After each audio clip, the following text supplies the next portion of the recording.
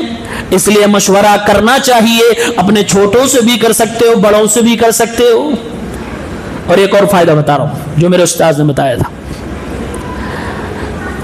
آپ کو جب لگے کہ میں یہ کام کرنے جا رہا ہوں، میرے محلے یا خاندان یا رشتہ دار میں کچھ لوگ ایسے ہیں کہ جب میں ناکام ہو جاؤں گا تب یہ آئیں گے، پہلے پوچھے ہوتے مجھ سے، ہو گیا نا نقصان، پہلے نہیں بتائیں، ان کو پہلے سے پتا ہوتا ہے کہ یہ کرنے جا رہا ہے، لیکن وہ بتائیں گے نہیں، وہ انتظار کریں گے کہ آپ کا گھاٹا ہو جائے، آپ نقصان میں چلے، پھر وہ آئیں گے خیر خواہ بن کے۔ مجھ سے پوچھا ہوتا آپ نے پوچھا ہی نہیں، تب پھر وہ مشورہ دے رہا ہوں۔ ایسے لوگوں سے ضرور مشورہ لیا کرو، اس لیے نہیں کہ کچھ آئیڈیا ملے گا، اس لیے کہ اگر میں خدا نخواستہ ناکام بھی ہو گیا، میری تدبیر پہ تقدیر غالب آ گئی تو ایسے لوگوں کا منہ بند رہے گا، مشورہ اگر آپ نے کسی سے لیا ہے، مشورہ کر کے آپ نے کام کیا ہے، اگر آپ ناکام ہو گئے تو آپ سے زیادہ مشورہ دینے والے کو تکلیف ہوتی ہے، اور وہ خود عذر پیش کر رہا تھا، اصل میں تم نے بہت اچھا کیا ہے، بہت اچھا کیا ہے، اس میں کوئی مسئلہ نہیں ہے، وہ ایک لفظ بھی آپ کو تانا نہیں دے گا، آپ کو برا بھلا نہیں کہے گا، وہ خود عذر پیش کر رہا ہوگا۔ اس لیے کچھ لوگوں سے مشورہ اس لیے بھی لے لو کہ منہ بند ہو جائے اس کا، دوبارہ وہ آپ ناکام ہو جائے تو آپ کو چھیڑ نہ سکے، آپ کو تانا نہ سکے، اور خیر خواہ بن کے آ کے بہت زیادہ ہوشیار بننے کی کوشش بھی نہ کر سکے۔ سمجھ آیا مشورے کا فائدہ؟ یہ میرے استاد نے بتایا، یہ مشورے کا بہت بڑا فائدہ ہے۔ ایسے ہوتے ہیں، ہر فیملی، رشتہ دار، محلے میں ہوتے ہیں اس طرح کے لوگ، تو ایسے لوگوں سے ضرور پوچھ لیا کرو ایک بار۔ ایک چیز ان آیتوں میں ہمیں اور آپ کو دیکھنے کو ملی، شاید آپ لوگوں نے نوٹس کیا ہوگا، اللہ تعالیٰ نے پہلے فرمایا کہ ایک کام ان جنتیوں کو نہیں کرنا، وہ یہ کہ غصے میں ان کو معاف کر دینا ہے، غصے میں کسی کے اوپر بدلے کی بھاونا سے حملہ نہیں کرنا ہے، اور اس کے بعد اخیر میں کہا جب ان پر کوئی ظلم کرتا ہے تو یہ بدلہ لے سکتے ہیں، اور لیتے بھی ہیں، چھمتا رکھتے ہیں، دونوں باتیں ٹکرا نہیں رہی ہیں، ادھر کہا جا رہا معاف کرتے ہیں اور ادھر کہا جا رہا کہ بدلہ لے لے، اور ایک دو تین آیتوں کے بیچ ہی میں یہ بات کہی گئی۔ اس کا کیا مطلب؟ یہ تابعی ابراہیم نخعی نے اس کا جواب دیا اور کہا کان المؤمنون یکرہون ان یستذلوا وکانوا اذا قدروا عفوا، تفسیر ابن کثیر میں جملہ مل جائے گا صحیح سند سے۔ اس آیت کا مطلب یہ ہے کہ اگر کسی نے آپ کے ساتھ برا کر دیا ہے، آپ کو طاقت ہے بدلہ لینے کی، لیکن آپ دیکھ رہے ہیں کہ اس کے سدھرنے کا چانس ہے اور یہ آپ کے سامنے منت سماجت کر رہا ہے، تو آپ اسے معاف کر دیجئے۔ لیکن اگر آپ دیکھ رہے ہیں کہ چھوڑوں گا تو یہ میرے علاوہ کسی اور کو شکار بنائے گا، تو ایسے میں قرآن کہتا ہے ضرور اس کو کیفر کردار تک پہنچائیے، اس کو نہ معاف کیجیے۔ یہ کہا جا رہا ہے کہ جب ان پر کوئی ظلم کرتا ہے تو وہ بدلہ لینے کی طاقت رکھتے ہیں اور دیکھتے ہیں اس کی کنڈیشن کو، اگر سدھرنے کی امید ہے تو معاف کر دیتے ہیں، اور اگر وہ بگڑائل ہے، مجرم ہے، وہ کرپٹ ہے، تو اس آدمی کے اوپر کارروائی کرتے ہیں۔ بات سمجھ آ گئی؟ کہاں کارروائی کرنی ہے، کہاں معاف کرنی ہے، اور دونوں نیک لوگوں کی پہچان ہے، دونوں جنتیوں کے بارے میں اللہ تبارک و تعالیٰ نے بتلایا۔ اس کے بعد سورہ زخرف، زخرف کا کئی معنی ہے، قرآن میں 3 معنوں میں تقریباً زخرف آیا ہے۔ زخرف کا ایک معنی ہوتا ہے گولڈ، سونا، جیسے کہ لوگوں نے کہا نبی سے کہ اگر آپ سچے نبی ہو تو اللہ تعالیٰ آپ کے لیے آسمان سے سونے کا گھر بھیج دے یا سونا ہی اتار دے، زخرف۔ ایک معنی ہے قرآن کریم میں زخرف، زخرف الارض، زمین جب لہلہاتی ہے، ہری بھری ہوتی ہے، پھلوں سے اور دانوں سے بالکل لدی ہوتی ہے، اس منظر کو زخرف الارض کہا جاتا ہے۔ ایک زخرف ہے بات چیت میں، بات چیت میں چکنی چپڑی باتیں آدمی کر رہا ہے، چاپلوسی کرنے کی پوری کوشش کر رہا ہے، آپ کا اسٹیٹس جانتا ہے، آپ سے مسئلہ اس کو حل کروانا ہے، آپ سے اس کو کچھ کام نکلوانا ہے، تو وہ بہت دائیں بائیں سے گھیر گھار کے بہت طریقے سے بالکل لپیٹ کے سونے اور چاندی کے پانی سے آپ کو بات کرے گا، یعنی انتہائی نرم سے، پیار سے، ادب سے چاپلوسی کر رہا ہوگا۔ ایسے میں اسے آپ کو پہچاننا۔ اللہ نے قرآن میں کہا یوحی بعضهم الی بعض، اس طرح کے شیطانی مزاج لوگ ہوتے ہیں جو بعض کو وہی کرتے ہیں، زخرف القول غرورا، یہ چکنی چپڑی باتیں کرتے ہیں، سامنے والے کو دھوکہ دینا ہوتا ہے۔ جیسے آپ نے اس کی بات پہ عمل کیا، اس کا کام حل ہوا، آپ کو دھوکہ ملا۔ تو چکنی چپڑی زیادہ اگر کوئی بات کر رہا ہے تو اٹینشن، ساودھان، چوکنا ہو جائیے، وہ آپ کا بڑا نقصان کرنے والا ہے۔ یہ قرآن نے کہا ہے، یہ سورہ زخرف۔ یہاں پر اللہ تعالیٰ نے زخرف اس کا جو نام رکھا ہے اس کی وجہ اور ہے، اللہ تبارک و تعالیٰ نے ایک چیز سے پردہ اٹھایا۔ کیا؟ آج ہم اور آپ دیکھ رہے ہیں اوورآل دنیا میں مالدار زیادہ کون، مسلمان کی غیر مسلم؟ غیر مسلم مالدار ہے۔ سوال یہ پیدا ہوتا ہے، بہت سارے مسلمانوں کے دماغ میں آ سکتا ہے کہ بھائی اللہ کی عبادت 5 وقت ہم کریں، رمضان کے روزے ہم رکھیں، اور مسلمانوں میں دیکھیے امیر زیادہ کون، مولوی لوگ کی غیر مولوی؟ مولوی بھی سوچ سکتا ہے